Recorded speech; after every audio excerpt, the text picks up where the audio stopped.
The speaker is Yuri Bezmenov, a former journalist from the Soviet Union who was trained by the KGB on subversion tactics, propaganda, and mass manipulation. He defected to Canada in 1970 after becoming disillusioned with the work he was doing and made it his life's work to expose the manipulation he saw that was happening in America. Now, I want you to listen carefully to this lecture and see if you can connect any dots, because you might just see some shocking parallels between what he is saying and what is happening in our country today. What subversion is? Basically, it consists of 4 periods, time-wise. If we start from here and go this way, time, right? This is the beginning point. The first stage of subversion is the process which is called basically demoralization. It says for itself what it is.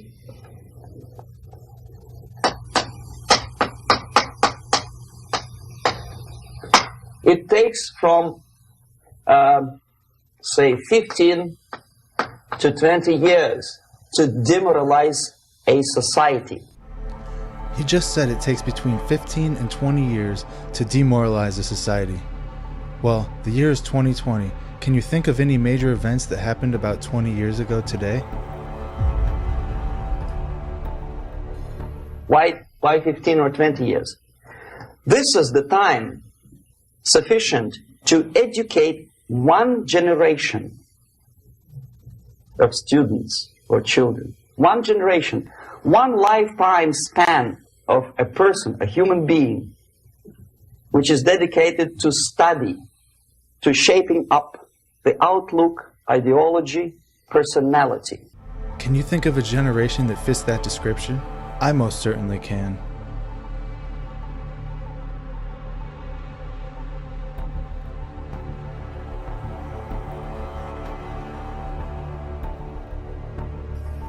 No more, no less. Usually it takes from 15 to 20 years. What it includes? It includes influencing or by various methods, infiltration, propaganda methods, direct contacts, doesn't really matter. I will describe them later. Of various areas where public opinion is formulated.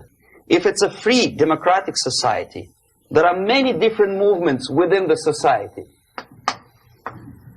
There obviously, in every society, there are people who are against this society. They may be simple criminals, ideologically in disagreement with the state policy, conscientious enemies, simply psychotic personalities who are against anything, right? And finally, there are a small group of agents of a foreign nation, bought, subverted, recruited, right? The moment all these movements will be directed in one direction, right? This is the time to catch that movement and to continue it until the movement forces the whole society into collapse, into crisis. He's talking about a movement that could take a society and bring it into collapse. Can you think of any movements that fit that description? Right? So that's exactly the martial art tactic. We don't stop an enemy. We let him go. We help him to go in the direction we want them to go. Okay? So, on the stage of demoralization, obviously there are tendencies in each society, in each country, which are going to opposite direction from the basic moral values and principles. You might see the name on the screen Thomas Schumann and be a little confused. Well, Yuri Bezmenov is also Thomas Schumann. He changed his name to Thomas after moving to Canada in 1970. To take advantage of these movements, to capitalize on them, is the main purpose of the originator of subversion. So we have religion, we have education, we have social life, we have power structure, we have labor relations, unions, and finally we have law and order. 1, 2, 3, 4, 5, 6. Okay? These are the areas of application of subversion. What it means exactly? In case of religion, destroy it, ridicule it, replace it with various sects, cults, which bring people's attention, faith, whether it is naive, primitive, doesn't really matter. As long as the basically accepted religious dogma is being slowly eroded and taken away from the supreme purpose of religion, to keep people in touch with the Supreme Being. That serves the purpose. Therefore, replace it, accepted, respected religious organizations with fake organizations. We can see everything he just said playing out in real time right in front of our eyes. The millennial generation is totally anti-religious, and they follow the do as thou will mindset as told by Aleister Crowley. Distract people's attention from the real faith and attract them to various different faiths. And that's exactly what the New Age movement is doing, distracting people. Education. Distract them from learning something which is constructive, pragmatic, efficient. Instead of mathematics, physics, foreign languages, chemistry, teach them history of urban warfare, natural food, home economy, your sexuality. Do you think it's any coincidence that this is exactly what's happening to our schools today? People aren't taught life skills. They're not taught essential knowledge. They're taught ideologies. Anything, as long as it takes you away. Okay? Social life. Replace traditionally established institutions and organizations with fake organizations. Take away the initiative from people. Take away the responsibility from naturally established links between individuals, group of individuals, and society at large, and replace them with artificially, bureaucratically controlled bodies. Instead of social life and friendship between neighbors, establish social workers institutions. People who are on payroll of whom? Society? No. Bureaucracy. The main concern of social workers is not your family, not you, not social relations between groups of people. The main concern is to get the paycheck from the government. What will be the result of their social work doesn't really matter. They can develop all kind of concepts to show to the government and to the people that they're useful. Okay, away from the natural links, power structure. Okay.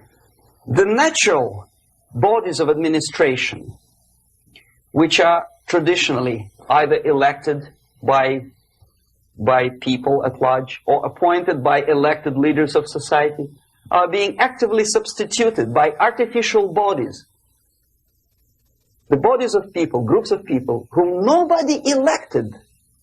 Never. As a matter of fact, most of the people don't like them at all, and yet they exist. I can think of dozens of organizations that fit that exact bill. Let's see. Council on Foreign Relations, the Trilateral Commission, the Bilderberg Group, and the list goes on. There's dozens of them.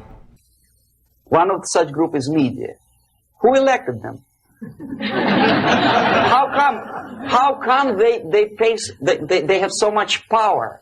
Almost monopolistic power on your mind. They can rape your mind. He's talking about the media in terms of 1983. What we see today is 1,000 times worse than what he saw.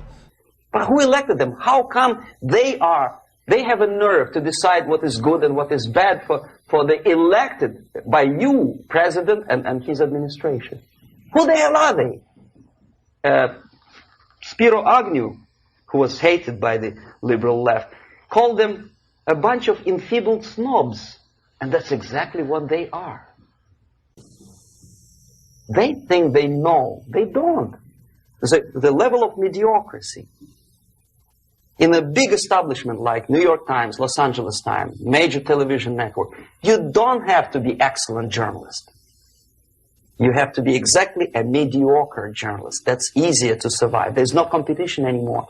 You have your good, nice income, $100,000 a year. That's it. Whether you are better or worse doesn't really matter anymore. As soon as you're smiling to the camera and do your job. Doesn't this ring truer today than ever before? In this age of mass media manipulation and fake news, what he's saying is definitely on point. That's it. No more competition. Power structure slowly is eroded by the bodies and groups of people who do not have neither qualification nor the will of people to keep them in power, and yet they do have power. Okay. Together with that, there is another process. Law enforcement, law and order organization and structure is being eroded. For the last 20, 25 years, if you see old movies and new movies, you can see that in new movies, a policeman, an officer of the United States Army looks dumb, angry, psychotic, paranoid. And now we've seen them take this to the next level. We're seeing defund the police. We're seeing the police demonized on a global scale, and it's happening right in front of our eyes. A criminal looks nice, kind of. Well, he smokes hash and shoots the whatever drug, but basically he's a nice human being. He's creative, and he's unproductive only because society oppresses him.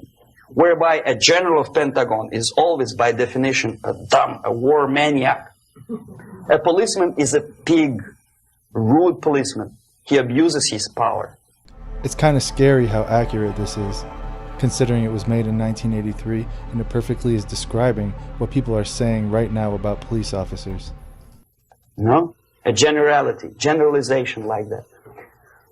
The hatred, the mistrust to the people who are supposed to protect you and enforce law and order. Moral relativity. The Angelo Buono process lasted 2 years in Los Angeles. And yet there are still some lawyers who say, look, he's a nice character, as a matter of fact. There was some witness who said, also a criminal, who said, well, he's a nice guy. I asked him one day to burn a house of my enemy, and he wouldn't do it. He's a nice fella. Erosion. A slow substitution of basic moral principles, whereby a criminal is not a criminal, actually. He's a defendant. Even if his guilt is proven, there is still a doubt. Okay, labor relations. At this stage, within 15 to 20 years, we destroy the traditionally established links of bargaining between employer and employee. The classical Marxist-Leninist theory of natural exchange of goods. A person A has 5 sacks of grain and person B has 5 pairs of shoes. And the natural exchange without money is when they bargain between each other. And only with the introduction of the third force, C, an entirely third foreign stranger who says, no, don't give him 5 sacks of grain, give it to me. And you give me your 5 pairs of shoes, and I will distribute it accordingly. So that the economy will go. This is the death of natural exchange, death of natural bargaining. Well, trade unions were established 100 years ago. The objective was to improve working conditions and to protect the rights of workers from those employers who were abusing their right because they had more money. Objectively, at that time, initially, the trade union movement did work. What we see now is that the bargaining process is no longer resulting in the compromise, which is leading objectively to betterment of working conditions and increase of salary. What we see is that after each prolonged strike, the workers lose. Even if they have 10% increase of their salaries, they cannot catch up due to inflation and due to missed time. More than that, millions of people suffer from that strike because economy now is interdependent. It's intertwined like one body.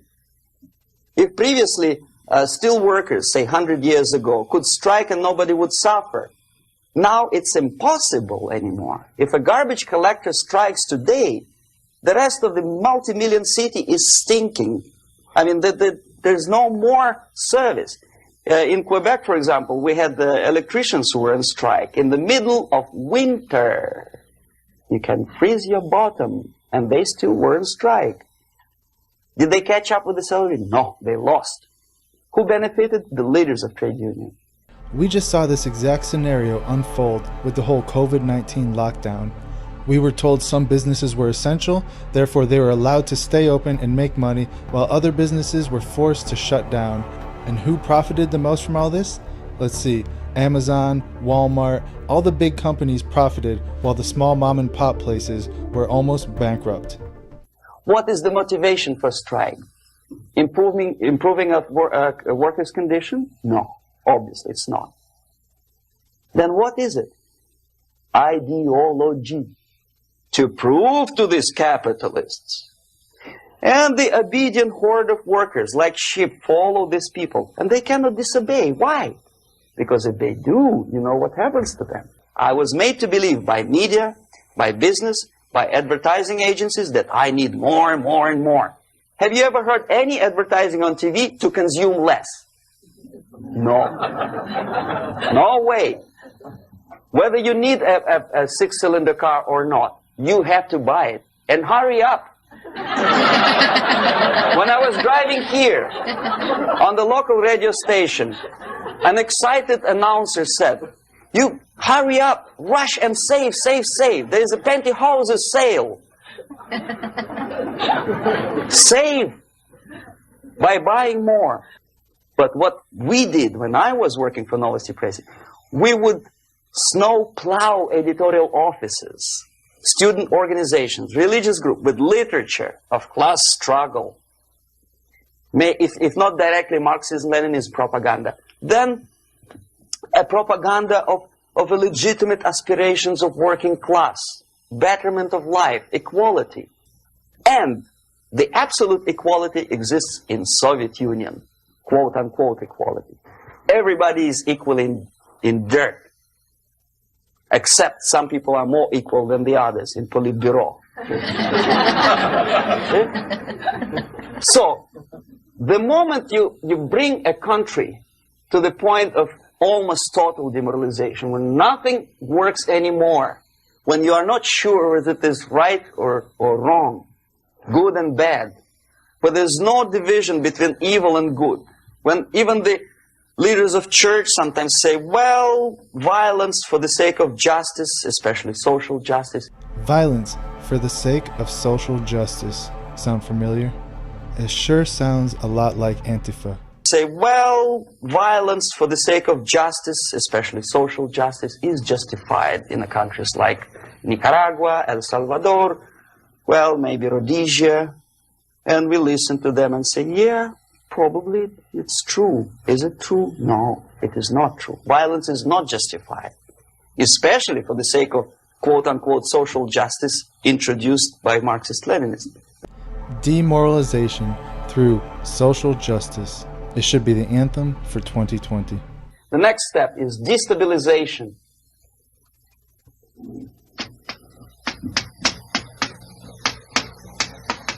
Again, this word says for itself what it is. To destabilize all the relations, all the accepted institutions and organizations in a country of your enemy. How you do it? You don't have to send up a battalion of KGB agents to blow up bridges. No. You let them do it themselves. The area of application is, again, it's narrower now. Not like the previous case. The overt legitimate actions of the KGB in this case would be hardly noticeable. There is no crime if a professor who recently went to USSR introduces a course of Marxism-Leninism in a Californian college, for example. Nobody is going to come to his doorstep and say, okay, mister, come, you are under arrest. No, it's not a crime. It's not even considered a moral crime against your country. So the area of application here is narrowing down to economy, again, labor relations, right? To law and order. Destabilization of a country through the economy, through the lack of law and order, and through Marxist-Leninist ideals. All you have to do is turn on the TV today, and you can see many different examples of this playing out in real time. Plus military. And economy, law and order. Yes, and again the media, but wider scope, little bit different, I'll explain it later. Okay, basically 3 areas. Economy side. Here it's radicalization. On the stage of destabilization, we cannot come to compromise even within a family. The husband and wife couldn't figure out which is better. And we see this exact scenario playing out in homes all over America. Families are dividing over their support for Donald Trump. Families are dividing over their support for Black Lives Matter. Families are dividing over support for defund the police, etc. It's happening right in front of our eyes. They cannot come to compromise unless they start a fight. It's impossible to reach a compromise, constructive compromise between neighbors. Some people say, I don't like you to watering your lawn at that time because exactly at that time I'm walking my dog and he's getting nervous. He cannot pass his bowels, you know. So they cannot compromise. They go to a civil court or something like that. Radicalization of human relations. No more compromise. Fight, fight, fight. The normal, traditionally accepted relations are destabilized. Again, this is what our country has become. You can no longer have a civil conversation with anybody without fear of triggering them and having them go completely insane over their ideological views of the world. The relations between teachers and students in schools and colleges. Fight. The relations between, in economical sphere, between laborers and employers are further radicalized. No more acceptance of the legitimacy of demands of workers. Unlike Japanese, with the theory Z, if you ever heard about it, where the workers are involved in the decision-making process, therefore they don't have moral incentive to fight their bosses. In the United States, it's just the opposite. The harder is the fight, the better. The more heroic they look. When the Greyhound network was on strike recently, the correspondents of local TV networks all over the United States were approaching these strikers and they say, oh yes, we are doing something nice. They look like heroes and they were proud. There was some family, the husband was a bus driver. Now they decided in a protest against the bosses to camp somewhere in the forest. And they were presented to the audience as a heroic, nice people. You see? The violent clashes between passengers, picketers, and the strikers are presented as something normal. 10, 15, 20 years ago, we would be angry, say, why so much hatred? And what he just said is 10 times worse today, with these quote-unquote protesters tearing down statues and renouncing our American history, just because it doesn't fit in with their ideological worldview. Today we are not. We say, well, commonplace. Radicalization, militarization sometimes. As I explained on that stage, I took a step a little bit further. Shooting people. Okay, law and order now also is pushed into the area where previously people settled their differences peacefully and legitimately. Now we are getting with this court cases in the smallest irrelevant cases. We cannot solve our problems anymore. The society at large becomes more and more antagonistic between individuals, between groups of individuals, and the society at large. The media puts himself in the opposition to the society in general, at large. Separate, alienated. Okay? On that stage, you remember I was talking a couple of hours ago about the sleepers. That's when the students from, say, United States, if they are trained in Lumumba University, or developing nations, that's the students I was dealing with, are being sent back from the Soviet Union here. Or if they were already in the United States, in the country which is the object of subversion, they spring to action. The sleepers go up. They slept for 15 to 20 years. Now they become leaders of groups, preachers, I don't know, public figures prominently, they actively include themselves in a political process. Now he makes it a political issue. He demands recognition, respect, human rights, and he rallies a large group of people. And there are violent clashes between him and police, his group and ordinary people, no matter what. It's black against white, yellows against green, doesn't matter where the division line goes. As long as this group come into antagonistic clash, sometimes militantly, sometimes with firearms, that is destabilization process. The sleepers become leaders of the process of destabilization. Doesn't mean that Comrade Andropov sends Comrade Ivanov to the United States. The person who takes care is already here. He is a respected citizen of the United States. Sometimes he gets money from various foundations for his legitimate struggle for, I don't know, human rights, women rights, kid lib, prison lib, whatever. Again, we can see this playing out in real time with certain people such as George Soros paying for these movements and allowing them to prosper. This stabilization process usually leads directly to the process of crisis. In case of developing nations, that's the area where I was active. The process starts